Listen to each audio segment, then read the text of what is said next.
Le Burkina Faso entre doute et espoir à la veille du coup d'envoi de la 34e Coupe d'Afrique des Nations. Des critiques pleuvent sur l'encadrement technique et des supporters doutent de la capacité des étalons à se faire respecter en terre ivoirienne.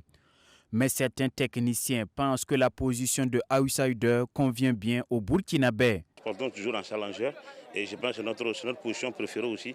Mais lorsqu'on part comme favori, c'est compliqué. Et c'est une bonne chose pour nous parce que si les joueurs vont trop gonfler, ça va nous handicaper certainement. Mais lorsqu'on va en challenger, on se dit que nous sommes un petit poussé.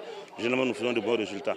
Bon, les gens avaient commencé à prendre la tête, mais je pense que vu sur les 2 derniers mois, les 4 dernières compétitions, les matchs plutôt, les gens ont eu un peu la réalité. Ils ont vu un peu la réalité.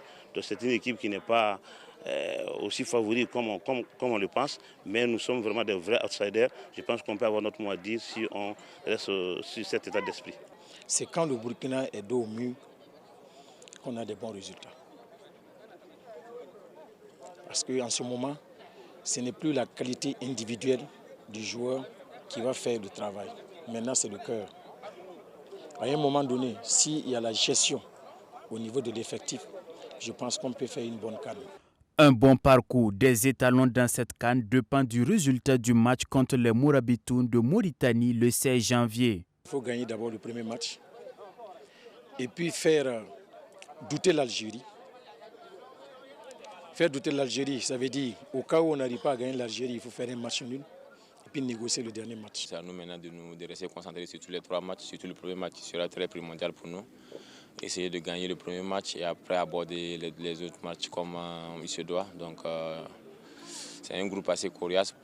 Moi, de ma part, de mon point de vue, donc on va prendre les matchs au sérieux et je me dis que le groupe aussi est conscient de cela. Donc on va prendre les matchs au sérieux et puis avancer match par match.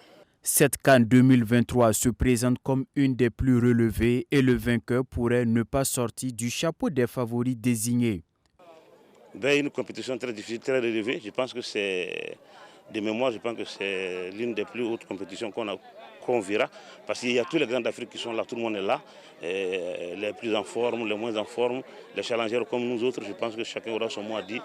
C'est une compétition qui s'annonce en tout cas très très grande. La CAN là, c'est très tactique. L'équipe qui aura travaillé sur le plan tactique aura le gain de cette Coupe du Monde et cette Coupe d'Afrique. Quand vous regardez le Cameroun a toujours joué un jeu physique. Il a vu son football. Ce n'est pas un football européen, c'est un football typiquement africain. Celui qui va jouer un football africain va remporter la CAN. La CAN va se dérouler du 13 janvier au 11 février 2023 avec 24 équipes prétendantes au sacre continental.